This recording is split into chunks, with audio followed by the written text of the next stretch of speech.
Hey there, everyone. Welcome back to our podcast. I'm Emma, and right here with me is Mike. Hello, everyone. Today, we've got something pretty cool lined up for you. We're going to dive into something that, really makes a difference if you want to sound like a natural English speaker. Phrasal verbs. Right, Mike? Absolutely. Phrasal verbs. Phrasal verbs are one of those things that, if you want to sound more natural, more, in the flow when you're chatting with native speakers, they're kinda crucial. I mean, think about it, Emma. If someone says, like, break down or pick up, and you're scratching your head, it just doesn't feel smooth, does it? Precisely. So today, we're going to break it down, no pun intended, and make these verbs a little less scary. We'll cover some really common ones, like break down, run into, and pick up, and show you how to actually use them without feeling all nervous about it. Ready to get started? Let's make phrasal verbs less of a headache and more of a piece of cake. Exactly. By the end of this episode, you'll have a whole toolkit of ideas to help you, well, just sound like yourself when you're speaking English. All right, get comfy and let's dive in. Key phrases. All right, let's talk about what phrasal verbs actually are. They might sound fancy, but they're really just a combination of a verb and like a little helper word, usually a preposition or an adverb. And these combinations can change the meaning of the original verb entirely. It's kind of like, putting two puzzle pieces together to create a completely new picture. Exactly, Emma. Like take the verb break. If you add down, you get break down, and suddenly it doesn't mean just to, break something. Instead, it could mean that your car stopped working, like, my car broke down on the way here. Or it could even mean getting really emotional. She broke down after watching that movie. Yeah, totally. And why are these phrasal verbs so important? Well, they're used all the time in everyday conversations. Native speakers just throw them around naturally. And if you can't keep up, you might feel like you're missing out on the meaning, or just struggling to keep the conversation going smoothly. That's why today we want to help you get comfortable with them. That's right. And the cool part is, once you start to get the hang of these, you'll notice they pop up everywhere. In casual chats, in TV shows, even in songs. So, yeah, learning them can really boost your confidence in English. All right, let's get into some of the most common phrasal verbs that you're going to hear pretty much all the time.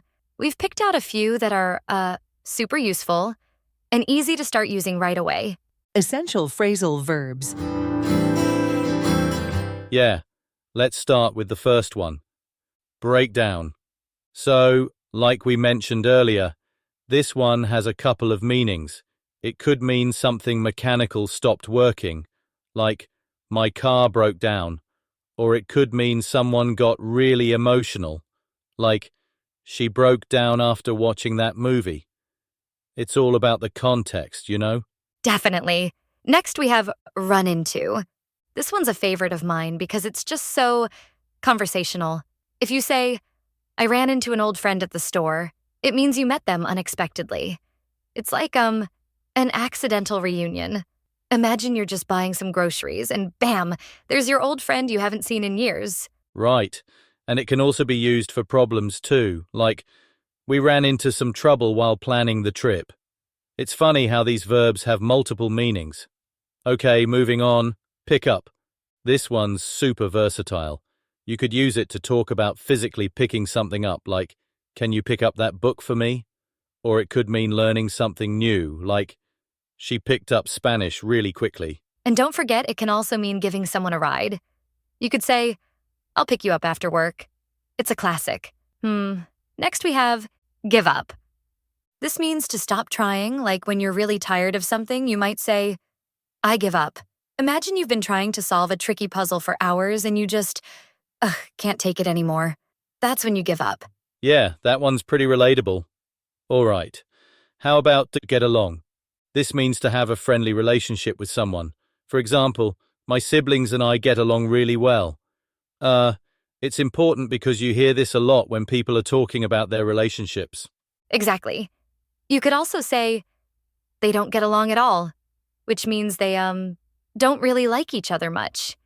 It's all about how people interact. And finally, let's go with come across. This means to find something by chance, like, I came across an old photo while cleaning the attic. It's like, discovering a little treasure you didn't even know you had. Yeah, and it can also mean giving an impression like, he came across as really confident during the meeting. So it's not just about finding something, you can also come across a certain way to people. Perfect. So, those are a few key phrasal verbs that are used a lot in everyday English. Try to notice these in conversations or when you're watching TV.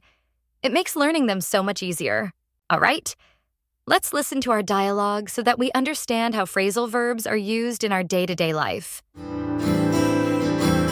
Hey, Alex, you look a bit stressed. What's going on? Ugh, yeah, I guess I am. My car broke down again this morning on my way to work. I had to, call a tow truck, and you can't know how expensive those are. I'm about ready to give up on that car. Oh no, that's such a pain. You seem to run into trouble with that car every other week. Seriously, it's like it just wants to make my life harder. And oh, you won't believe this. I ran into my old high school teacher while I was waiting for the tow truck. Can you imagine? What? That's kind of funny though. Did you two get along back in the day? Well, not really, but he seemed friendly today. We actually got to catch up a little. He said he's been picking up painting recently, which I thought was cool. Oh wow, painting. I've always wanted to try that. You know, last week I came across an old art set in my attic, and I thought about giving it a shot. You totally should. And hey, if you need any rides while your car's in the shop, let me know. I can pick you up. Aw, thanks, Alex. You're the best. But seriously, I think you should give up on that car soon. It's been causing you way too many headaches. Yeah, you're probably right. I guess I just need to come across a good deal on a new one. Until then, I'll keep my fingers crossed. All right, that was a pretty fun conversation with Alex, wasn't it? So, let's take a moment to reflect on some of those phrasal verbs that we used. I think it's really helpful to see these verbs in action like that. For instance, Alex talked about his car breaking down, which is something a lot of us can relate to, right? It's such a versatile phrase.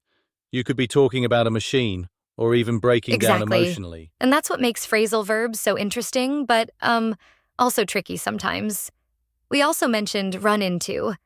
And I love that one because it just captures the surprise of bumping into someone, like unexpectedly. You're not planning it. It just happens. Yeah, and it can be used for problems too, like running into trouble. And remember how Alex offered to pick Emma up in her car in the shop? That's another good example. Pick up can mean lifting something or giving someone a ride. Right. And we also talked about give up. I think a lot of people know this one. But it's good to remember that it means to stop trying, whether it's a car that keeps breaking down or even just, solving a tricky puzzle. And there was also come across, which is another phrasal verb that can mean finding something by chance, and it can also mean giving an impression, like how you come across to others. So, listeners, just notice how these verbs have different meanings based on the context. I think the more you hear them and the more you use them, the more natural they start to feel.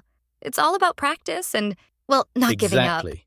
And if you want, you can even try making up your own conversations using these phrasal verbs, just like we did.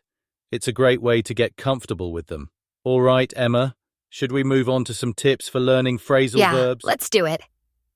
Tips for learning phrasal verbs. All right, let's dive into some tips for learning phrasal verbs. I've got a few tips that I think can really help. First up, context practice. Emma, want to explain that? Sure. Context practice is all about using phrasal verbs in sentences or stories that are relevant to your life. Instead of just memorizing a list, you put them into situations that are real for you. It makes them easier to remember because, they're connected to something personal. Context practice really helps make things stick because it's all about, well, using the language in a real way. Next, we've got flashcards. Flashcards are fantastic, especially for visual learners. You can write the phrasal verb on one side and the meaning and an example sentence on the other. It's simple, but it works really well for memorization. Flashcards can be super effective. They're great for quick reviews and reinforcing what you've learned. And how about speaking exercises? Yes, speaking exercises. You need to actually say the phrasal verbs out loud. It's, one of the best ways to get comfortable using them. Just practicing in your head isn't enough. You've got to hear yourself Speaking saying them. exercises are key, honestly. Saying things out loud helps you build that confidence to use them in real conversations. I also know you like to make things fun, right? Absolutely. Sometimes I make up silly stories using as many phrasal verbs as I can. It's a bit goofy, but it makes learning enjoyable and memorable. Making it fun definitely helps. It keeps you motivated and makes those phrasal verbs easier to remember. And for me, I like to listen to natural conversations, podcasts, TV shows, that kind of thing, and make a note whenever I hear a phrasal verb. It helps me recognize them in real situations. So, listeners, try these techniques out and find what works best for you. Tip of the day. All right, it's time for our tip of the day.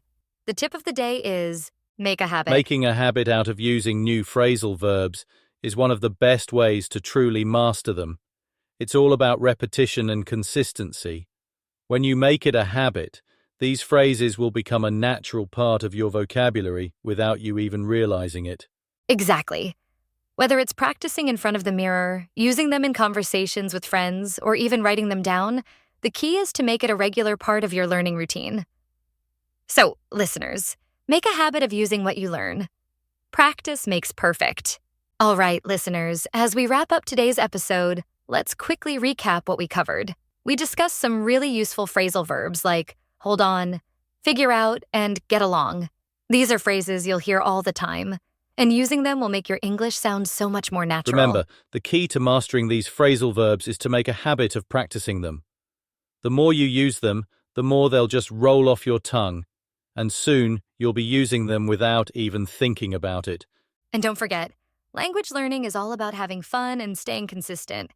So keep practicing and stay curious. Next time, we've got an exciting episode planned. We're going to dive into some common idioms that native speakers use all the time. You won't want to miss it. Absolutely. If you enjoyed this episode, give it a thumbs up. Don't forget to subscribe to our channel and leave us a comment. We'd love to hear your thoughts and any phrasal verbs you've been practicing. Thanks for joining us today, everyone. Keep practicing, keep smiling, and we'll catch you in the next episode. See you next time, guys.